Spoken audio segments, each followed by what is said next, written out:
భూపాలపల్లి గ్రామంలో జమీందారు వంశానికి చెందిన సువర్ణ, విశ్వం అనే దంపతులున్నారు. పెద్ద ఇల్లు, 100 ఎకరాల ఆస్తి, లెక్కకు మించిన డబ్బులతో పాటు సువర్ణకి తినటమంటే చాలా ఇష్టం. ఎప్పుడు చూడు ఏదో ఒకటి తింటూనే ఉంటుంది. ఇక విశ్వానికి దాన ధర్మాలు చేయటం అంటే చాలా ఇష్టం. ఈ దంపతులకి వైదేహి, కావేరి అనే కూతుర్లున్నారు. అక్కా చెల్లెలు ఎప్పుడు చూడు అల్లరి పనులు చేస్తూ ఉంటారు. వాళ్ళకి పెళ్లి చెయ్యాలని, సువర్ణ నువ్వు తిండం ఆపేస్తే అమ్మాయిల పెళ్లిళ్ల గురించి మాట్లాడాలి. మాట్లాడేది మీ పెదాలు, వినేది నా చెవులు. మధ్యలో నేను తింటం ఆపడం ఎందుకో? అమ్మాయిలిద్దరికీ సంబంధాలు చూశాను, పెళ్లి చేస్తే బావుంటుంది. మరి చెయ్యండి, నాకెందుకు చెప్పడం? అది కాదు సువర్ణ, మనకి కాబోయే అల్లుళ్ళ వివరాలు తెలుసుకోవాలని నీకనిపించటం లేదా? నాకు అలా అనిపించడం లేదంటే నా మనసు మిమ్మల్ని, మీ మాటని ఎంతలా నమ్మిందో అర్థం చేసుకోండి అని చెప్పగానే సంతోషంగా విశ్వం వెళ్ళిపోయాడు. మంచి రోజున పెద్ద కూతురు వైదేహికి సుధాకర్తో, రెండో కూతురు కావేరికి సంపత్తో పెళ్లి చేస్తారు. సుధాకర్ సిటీలోని ప్రైవేట్ ట్రాన్స్పోర్ట్లో పనిచేస్తూ ఉంటాడు. సంపత్ మంచి రైతు, మంచి పంటని పండిస్తూ బాగా సంపాదిస్తూ ఉంటాడు. అల్లుళ్ళు అమ్మాయిల్ని కష్టపెట్టకుండా జాగ్రత్తగా చూసుకుంటూ చక్కగా కాపురం చేసుకోండి, మీకున్నంతలో సంతోషంగా ఉండండి అని చెప్పి పంపించారు. ఇక అలా రోజులు గడుస్తూ ఉంటాయి. సిటీలోని అద్దె ఇంట్లో కాపురం ఉంటున్న సుధాకర్ వైదేహి చెప్పింది విని ఆశ్చర్యంగా, నీకు పిచ్చిగాని పట్టిందా వైదేహి? నేను 10 రోజులు ఆఫీస్కి సెలవు పెట్టాలా? ఎందుకు? పిచ్చి, వెర్రి, ఇంకా తెలివి తక్కువ ఇలా ఏదైనా అనుకోండి, నాకు ఎలాంటి అభ్యంతరం లేదు. కానీ నేను చెప్పినట్టుగా 10 రోజులు ఆఫీస్కి సెలవు పెట్టాలి, మా పుట్టింటికి వెళ్ళాలి. మీ పుట్టింటికా? ఇది మరీ బాగుంది. ఇప్పుడు 10 రోజులు సెలవులు పెట్టి జరుపుకునే పండగలేం లేవు కదా? పండుగల విషయం మనకెందుకు చెప్పండి, మన పుట్టింటికి పోతున్నాం, 10 రోజులు అక్కడ ఉంటున్నాం, మా అమ్మ చెప్పినట్టు చేస్తున్నాం, తన ఆస్తి మొత్తాన్ని మనమే సంపాదించుకుంటున్నాం. ఏంటి వైదేహి నువ్వు చెప్పేది? మీ పుట్టింటి వాళ్ళ ఆస్తిని మనం సంపాదించుకోవటం ఏంటి? నాకేమీ అర్థం కావటం లేదు. మా అమ్మ పేరు మీద బోలెడు ఆస్తుందని తెలుసు కదా. ఆస్తి ఒకటేనా? మీ అమ్మకి అతి తిండిబోతుతనం కూడా ఉంది ఇప్పుడు ఆ తిండిబోత్తనమే మనకి వరంగా మారింది అని చెబుతూ ఉండగా సుధాకర్ సెల్ ఫోన్ మోగింది. ఆనంద్ కాలింగ్ అని పడింది. ఈ ఆనంద్ సుధాకర్ కి కొలీగ్. ఆనంద్ తన ఇంటి ముందు బైక్ దగ్గర నిలబడి ఫోన్ చేస్తూ ఉంటాడు. వైదేహి, నాకు చాలా పనులున్నాయి, అవి పూర్తి చేసుకుని ఆఫీస్కి వెళ్లే పని కూడా ఉంది. నీకేం, నువ్వు మహారాణివి, ఏ పని చెయ్యవు.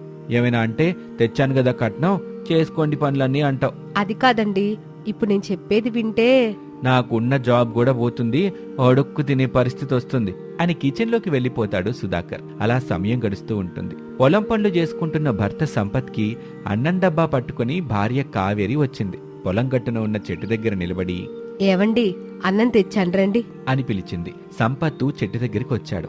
ఇద్దరూ చెట్టు కింద కూర్చున్నారు. సంపత్ అన్నం తింటూ ఉంటాడు. కావేరి ఇక మొదలుపెట్టింది. ఏవండి, ఒక 10 రోజుల తర్వాత 25 లక్షలు మీకొస్తే ఏం చేస్తారు? 25 లక్షలా? పగటి కలడొద్దు కావేరి. అబ్బా, ఇది పగటి కల కాదండి, నిజమయ్యే కల, మీ చేతుల్లో ఉన్న కల. మీరు తలుచుకుంటే 25 లక్షలు మన సొంతమయ్యే కల. తినేటప్పుడేంటి కావేరి ఇది? నాకు తమరు దొరికేది ఇప్పుడే కదండి, అందుకే ఇప్పుడు చెబుతున్నాను. సరే చెప్పు, నువ్వు కంటన్న పగటి కల గురించి చెప్పు. మా అమ్మ పేరు మీదున్న ఆస్తి గురించి తెలుసు కదా. మీ అమ్మ తినే అప్పడాల గురించి కూడా తెలుసు. విషయం ఏంటో చెప్పు. మీకెలాగో వంట చేయడం వచ్చు, రుచిగా చేస్తారు. అదంతా నాకు తెలుసులే కావేరి, కాలాన్ని వృధా చేయకుండా చెప్తావా లేదా? వంటవాడిగా మీరు మా పుట్టింట్లో కొన్నాళ్ళు పనిచేయాలి. మా అమ్మని మీ వంటలతో మూరిపించాలి. తన పేరు మీదున్న ఆస్తి మనం కొట్టేయాలి. మీ అక్క కూడా ఉంది కదా కావేరి, వాళ్ళు మనలాగే ఆలోచిస్తారుగా. అందుకే మనం మా అక్క వాళ్ళకంటే ముందుగా వెళ్ళాలి. ఏమంటారు? ఇదంతా మనకెందుకు చెప్పు. మనం పొలం మనకుంది, చేసుకుందాం. ఇలాగే పని చేసుకుంటూ ఉన్నంతలో సంతోషంగా ఉందాం కదా కావేరి. నేను చెప్పినట్టు చేస్తేనే మీకు నాకు మాటలు, లేదంటే మౌనవ్రతమే. ఇంట్లో వంట ఉండదు, ఉతికే బట్ట ఉండదు. ఇక మీరు ఆలోచించుకోండి అని బెదిరింపుగా కావేరి చెప్పగానే ఓ క్షణం పాటు ఆలోచించి, సర్లే కావేరి, ఈరోజు రాత్రికి వెళ్దాంలే అని చెప్తాడు. కావేరి సంతోషపడింది. ఇక అది ట్రాన్స్పోర్ట్ ఆఫీస్. సుధాకర్తో పాటు ఆనందు, శైలజ అనే మరో 2 కంప్యూటర్ల ముందు కూర్చొని వర్క్ చేసుకుంటూ ఉంటారు. ఆ రోజు లంచ్ కోసం తీసుకొచ్చిన వంటల గురించి మాట్లాడుకుంటూ ఉంటారు. ఈ రోజు నేను ములక్కాడ టమాటా తీసుకొచ్చాను ఆనంద్, మరి నువ్వు? తను ఏం పట్టిందో ఏమో, బాక్స్ తీసి చూస్తే గానీ చెప్పలేను. శైలజ గారు, తమరేం తీసుకొచ్చారు? నిజం చెప్పమంటారా? నాకు కూడా తెలీదు ఆయన వంట చేసి ఏం పెట్టారో. అంటే మీ ఇద్దరు ఉద్దేశం ఏంటి? నేను కూర పేరు చెప్పానని నేనే వంట చేశాను అనుకుంటున్నారా? అయ్యో సుధాకర్ గారు, మేమెందుకు అలా అనుకుంటాం చెప్పండి. అనుకుంటే మాత్రం ఇందులో తప్పే ఉందండి. అప్పుడప్పుడు భర్తలు వంటలు చెయ్యాలి. మా ఆయన రోజు చేస్తాడు. ఒక వంట పనే కాదు, ఇంటి పని కూడా తనే చేస్తాడు. నాకంటే బాగా చేస్తాడు. 3 నెలల నుంచి జాబ్ లేకుండా ఇంటి దగ్గర ఉంటున్నాడు కాబట్టి అన్ని పనులు వచ్చేసి ఉంటాయి. అప్పుడు నీకంటే బాగా చేయకుండా ఎలా ఉంటాడు చెప్పండి అని హేళనగా అనేసి నవ్వుతూ ఉంటాడు ఆనంద్. శైలజ కోపంగా చూసింది. అలా నవ్వకానంద్, ఇంటి పని వంట పని చేయటం ఎంత కష్టమో నీకు తెలీదు. ఉదయం అలారం మోతకి నిద్రలేస్తే 9 వరకు ఏమాత్రం విశ్రాంతి లేకుండా చకచకా పనులన్నీ చేసి ఆఫీస్కొస్తే ఆ బాధ ఎలా ఉంటుందో నీకు తెలీదులే. నీకు బాగా తెలిసినట్టు మాట్లాడుతున్నావు. రోజు ఇంటి దగ్గర అన్ని పనులు చేసి ఆఫీస్కి వస్తున్నట్టున్నావు కదా. నీ గుండెలు మీ చేసుకొని చెప్పానంద్, నువ్వు ఇంటి దగ్గర ఏ పని చేయడం లేదా అని సుధాకర్ అడగగానే ఆనంద్ ఏడుపు ముఖం పెట్టి, అన్ని పనులతో పాటు నా భార్యకు తినిపించి మరీ ఆఫీస్కి వస్తున్నానరా అని చెప్పగానే శైలజ కిలకిలా నవ్వుతుంది. సుధాకర్, ఆనంద్ అదోలా మొఖాలు పెట్టుకుని చూస్తూ ఉంటారు. శైలజ నవ్వుతూనే, అలా కోతుల్లాగా ముఖాలు పెట్టకండి, నవ్వలేకపోతున్నాను అని చెప్తుంది. ఇక సుధాకర్ దగ్గరికి హడావిడిగా మురికి కుంటలో పడిన అతని భార్య వైదేహి వచ్చింది. ఒళ్లంతా మురికి, తల మీద అరటిపండు తొక్క, వాంతులొచ్చేలా వైదేహి నుంచి మురికి వాసనొస్తుంది. ఆనందు, శైలజ ఆ వాసన భరించలేక ఆఫీస్ నుంచి పారిపోయారు. వైదేహి, ముందు బాత్రూంలోకి వెళ్ళి మొత్తం గడుక్కో, వాసన భరించలేకపోతున్నాను. మీకు మురికి వాసన వస్తుంది, నాకు డబ్బు వాసన వస్తుంది. డబ్బు వాసన రావటం ఏంటి వైదేహి? అంతా నేను ఇంటికి వెళ్ళిన తర్వాత చెప్తాను, ఇంటికి పదండి అని సుధాకర్ని తీసుకుని వెళ్లిపోతుంది. అలా సమయం గడుస్తూ ఉంటుంది. వైదేహి తన భర్త సుధాకర్తో, కావేరి తన భర్త సంపత్తో కలిసి పుట్టింటికొచ్చారు. సువర్ణ తింటూ కూర్చుంది. తన పక్కన నిలబడ్డ భర్త విశ్వం ఇలా అంటాడు, ఏమైందమ్మా కూతుళ్ళు, అల్లుళ్ళని తీసుకుని ఇట్టా వచ్చారు? తనకి నచ్చినట్టుగా వంట చేసిన వాళ్ళకే ఆస్తి మొత్తం రాసిస్తానని అమ్మ ఫోన్ చేసి చెప్పింది నాన్న. అందుకే నేను మా ఆయన తీసుకుని వచ్చేసాను. నేను మాత్రం దొంగ కోళ్ళను పట్టడానికి మా వారిని తీసుకురాలేదు నాన్న. నాకు అమ్మ చెప్పిందని తీసుకొచ్చా. అయ్యో కూతుళ్ళు, వాళ్ళిద్దరూ మీకు భర్తలు, వంటాళ్ళు కాదు. మావయ్య, ఇప్పుడు మేము ఉట్టల్లుళ్ళం కాదు, వంటలల్లుళ్ళం. అవును మావయ్య, అన్నయ్య చెప్పినట్టు మేమిప్పుడు వంటలల్లుళ్ళం. మీరే మీ అత్తయ్యకి వంటలు చేసి పెట్టాలని అంతలాగా ఆత్రత పడుతుంటే నేను మాత్రం ఎందుకు అడ్డుపడతాను? ఏవండి, అల్లుళ్ళు వంటలు చేయడానికి సరిపడా ఏర్పాట్లు చెయ్యండి. సర్లే సువర్ణ, మీరు మాట్లాడుతూ ఉండండి, నేను వెళ్ళి తగ్గ ఏర్పాట్లు చేసొస్తాను. ఆ తర్వాత అత్తగారి కోసం అల్లుళ్ళ వంటల పోటీ మొదలు పెడదాం అని చెప్పగానే వైదేహి, కావేరీలు కోపంగా తమ తండ్రిని చూస్తారు. నాన్న, అత్తయ్య కోసమేమిటి, ఆస్తి కోసమని చెప్పు. సారీ తల్లి, టంగ్ స్లిప్ అయిందిలే అని చెప్పి వెళ్ళిపోతాడు. వైదేహి తన భర్త సుధాకర్తో, ఏవండి, ఇంటి దగ్గర నా కోసం వంటలు ఎంత రుచిగా చేస్తారో ఇప్పుడు మా అమ్మ దగ్గర నుంచి వచ్చే ఆస్తి కోసం అంతకు మించిన రుచితో వంటలు చేయాలి. మనమే గెలవాలి. ఆస్తి మొత్తం మన సొంతం అవ్వాలి. అలాగే వైదేహి, నువ్వలా చూస్తూ ఉండు అని చెబుతూ ఉండగా కావేరి ఆ మాటలు విని తన భర్తతో ఇలా చెప్తుంది, ఏవండి, మా అమ్మ ఆస్తి మొత్తం మనకొచ్చేలా వంట చేయాలి మీరు. అలాగే కావేరి అని చెబుతూ ఉండగా మావయ్య విశ్వం వచ్చాడు. విషయం చెప్పాడు. అందరూ కలిసి అక్కడికి వెళ్లారు. విశ్వం ఒక చోట 2 గ్యాస్ పొయ్యిలతో పాటు ఒక డైనింగ్ టేబుల్ ఏర్పాటు చేశాడు. పొయ్యి దగ్గర చికెను, మటను, చేపలతో పాటు అన్ని రకాల కూరగాయల్ని తీసుకొచ్చి పెట్టించాడు. ఇద్దరు అల్లుళ్ళు వంటలు చేయటం మొదలుపెట్టారు. ఎవరికి వచ్చినట్టుగా వాళ్ళు వంటలు చేశారు. అన్నింటినీ తీసుకొచ్చి డైనింగ్ టేబుల్ మీద పెట్టారు. మా ఆయనే గెలుస్తాడు. కాదు, మా ఆయన గెలుస్తాడు అని వైదేహి, కావేరి ఇద్దరు అనుకుంటూ ఉండగా అక్కడికి సువర్ణ వచ్చి కూర్చుంది. ఇక వడ్డించండి అని చెప్పగానే వైదేహి, కావేరి తమ భర్తలు చేసిన వంటల్ని చూస్తారు. అంతే, కొన్ని వంటలు నల్లగా మాడిపోతాయి, మరికొన్ని వంటలైతే సరిగ్గా ఉడకవు. దాంతో సువర్ణకి అసహ్యం వేస్తుంది. అప్పటి వరకు తిన్నది మొత్తం బలక్ బలక్ మంటూ గక్కేస్తుంది. కూతుళ్ళు నీళ్లు దాగిస్తారు. చీచి, ఇంకెప్పుడు నేనెంతలాగా తినను అని లోపలికి వెళ్ళిపోతుంది. కోపంగా చూసుకుంటూ వైదేహి, కావేరీలు కూడా లోపలికి వెళ్ళిపోతారు. సుధాకరు, సంపత్తు, మావగారు విశ్వం ముగ్గురూ కలిసి, మావయ్య, మీరు చెప్పినట్టుగానే మేం చేశాం. ఇంకెప్పుడు అత్తయ్య రోడ్డు మీద ఎక్కడ పడితే అక్కడ ఏది కనబడితే అది కొనివ్వమని మిమ్మల్ని అడగరు. ఇక మీరు నిశ్చింతగా ఉండండి మావయ్య అని చెప్పి వాళ్ళు కూడా నవ్వుకుంటూ ఇంట్లోకి వెళ్ళిపోతారు. ఇక అప్పటి నుంచి సువర్ణ అతిగా తినటం తగ్గించుకోవడం మొదలు పెడుతుంది. ఇది వాల్టి కథ. మరొక ఆసక్తికర కథలో మళ్ళీ కలుద్దాం. అంతవరకు సెలవు, నమస్తే. రాజభవనం లాంటి ఇంట్లో పెద్దవాడు సదానందం డబ్బులు పట్టుకుని, తమ్ముడు ఇప్పుడే డబ్బులు అడిగి అప్పుడే ఎక్కడికెళ్ళావు అని అంటూ ఉండగా నగలతో అలంకరణ చేసుకుని అతని భార్య సౌదామిని వచ్చింది. భర్త చేతిలో ఉన్న డబ్బును చూసి, ఎంత డబ్బా, ఇంత డబ్బా ఎవరికండి? నిత్యం నా పేరు మీద టౌన్లోని ఒక పెద్ద గుళ్ళో అన్నదానం చేస్తుంటాడు కదా, ఆ గుడి వాళ్ళకివ్వాలని తమ్ముడు చెప్పాడు, అందుకే తీసుకొచ్చాను అని చెప్పగానే సౌదామినికి ఒళ్ళు మండింది. అన్నదానం లేదు, సొన్నదానం లేదు. మీ తమ్ముడు అబద్ధాలు చెప్పి ఇలా మీ దగ్గర డబ్బులు తీసుకుని దాచిపెట్టుకుంటున్నాడు. అది మీకు అర్థం అవ్వదు. పిచ్చిదానా, ఎక్కడ దాచిపెట్టుకుంటాడు చెప్పు? మన గదిలో 2 వీరువాలున్నాయి. తమ్ముడు గదిలో ఒక పాత చెక్కపెట్టె మాత్రమే ఉంది. అందులో దాచిపెట్టుకుంటాడా? అయినా తమ్ముడు దాచిపెట్టుకుంటే దాచిపెట్టుకునేవి సౌదామిని. ఈ ఆస్తిలో సగం వాటా తమ్ముడికుంది. అదిగాక తమ్ముడు నాలాగా పెత్తనం చేయటం లేదు, పని చేస్తున్నాడు అని చెప్తూ ఉండగానే సుధాకర్ వచ్చాడు. సదానందం డబ్బులిచ్చాడు. మరిది గారు, గుడిలో మీరు డబ్బిస్తున్నట్టు రాసి తీసుకురండి అని కొంచెం వెటకారంగా అంది. ఆ మాటెందుకో సుధాకర్కి బాధనిపించింది. అలాగే వదినమ్మా, అయినా ఎప్పుడూ లేంది ఇప్పుడు కొత్తగా ఈ రసీదులు అడగటం ఏంటన్నయ్యా? ఏం లేదురే తమ్ముడు, నువ్వెళ్ళు అని అంటూ ఉండగా వైదేహి వచ్చింది. వైదేహి సుధాకర్కి భార్య. మీరా డబ్బును తీసుకెళ్లి పొలం కొనుక్కుంటున్నారని అక్క అనుకుంటుందండి. పొలమా? నేనా? అయ్యో వదినా, నేనెందుకు పొలం కొంటాను? ఈ కొంటాలు అమ్మటాలు నాకు తెలియదు. అంతా అన్నయ్యే చూసుకుంటాడు. పని చేయటం, పంట పండించటం, ఇలా గుళ్ళో మా అన్నయ్య పేరు మీద అన్నదానం చేయించటమే నాకు తెలిసింది. ఎంత దూరం వచ్చాక ఇక నిజం చెప్పక తప్పదు. అన్నయ్య, వదినేంటి ఏదో నిజమంటుంది? ఏంటా నిజం? చనిపోతూ చనిపోతూ మా ఆవయ్య గారు రాసిన వీలునామా. సౌదామిని, ఏ వీలునామా లేదు. నా మీద ఒట్టేశారు. ఇప్పుడది గట్టును పెడుతున్నారు. అయితే నేను చనిపోయినా పర్వాలేదన్నమాట. సరే, మీ అన్నదమ్ములే ఉండండి, నేనేదో ఒకటి చేసుకుని చేస్తాను అని ఏడుపు నటించటం మొదలుపెట్టింది సౌదామిని. అనయ్య, ఏం జరిగిందో చెప్పు అని అడగ్గానే సదానందం తన తండ్రి రాసిన వీలునామాని తనకు అనుకూలంగా ఉండేలా చెప్పాడు.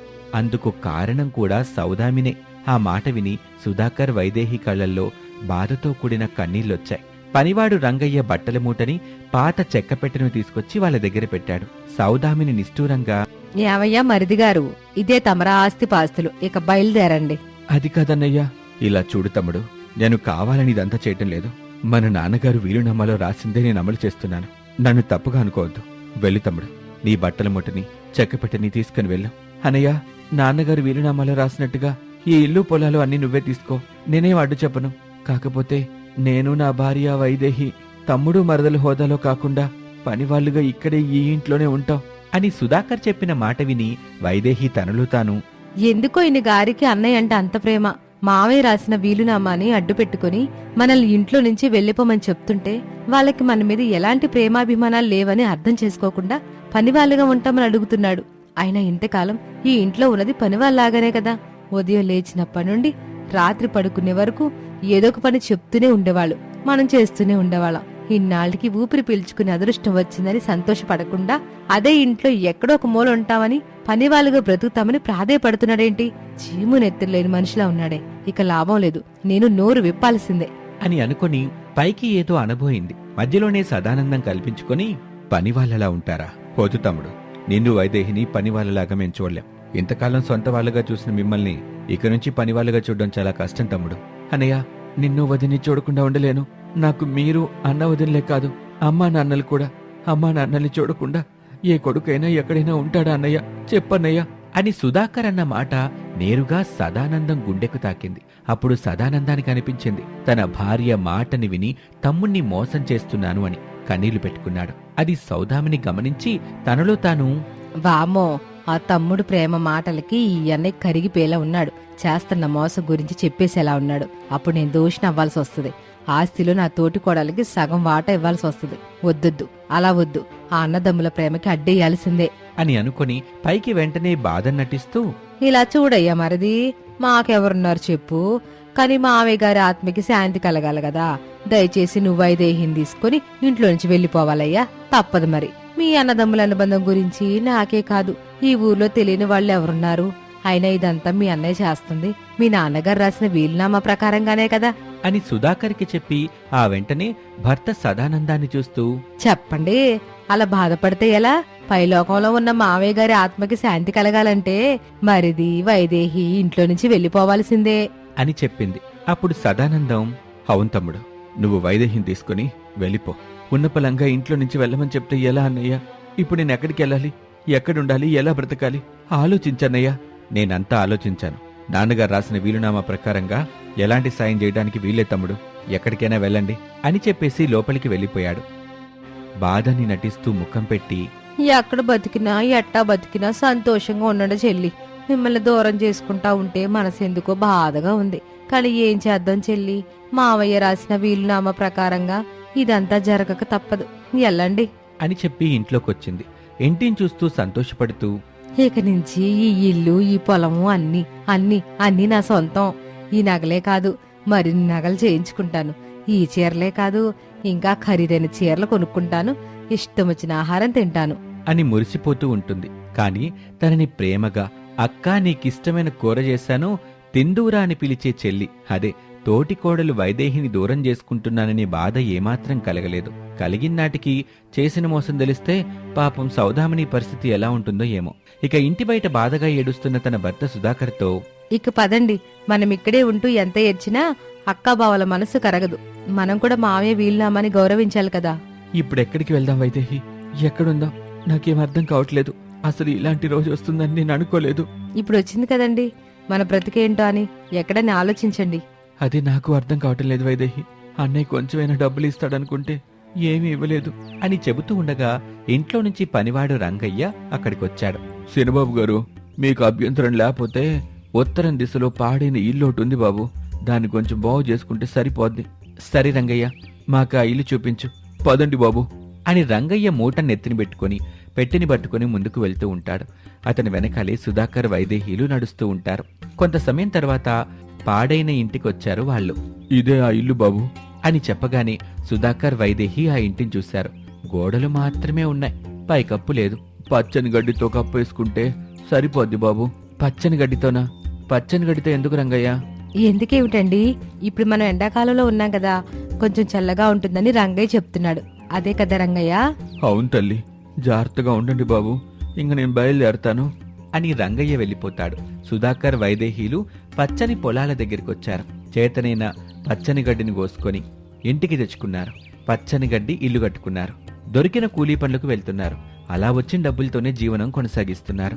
ఒకనాడు సదానందం దిగులుగా ఉండటం చూసి, ఏమైందండి ఈ మధ్య దిగులుగా ఉంటున్నారు?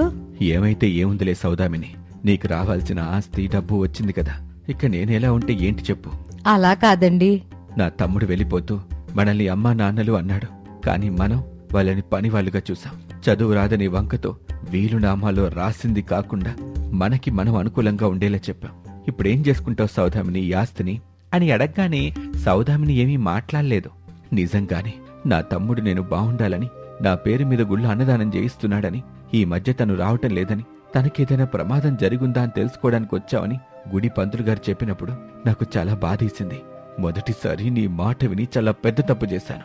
అందుకే ఇప్పుడు సిగ్గుపడుతున్నాను అని చెప్పగానే సౌదామిని మౌనంగా అక్కడి నుంచి వెళ్ళిపోయింది. అలా రోజులు గడుస్తున్నాయి. అన్నయ్య మీద మమకారంతో సుధాకర్ రోజు వచ్చి బయటే నిలబడి తన అన్నయ్యని చూసుకుని వెళ్లేవాడు. అప్పుడే అతని మనసుకి తృప్తి అనిపించేది. ప్రశాంతంగా నిద్రపోయేవాడు.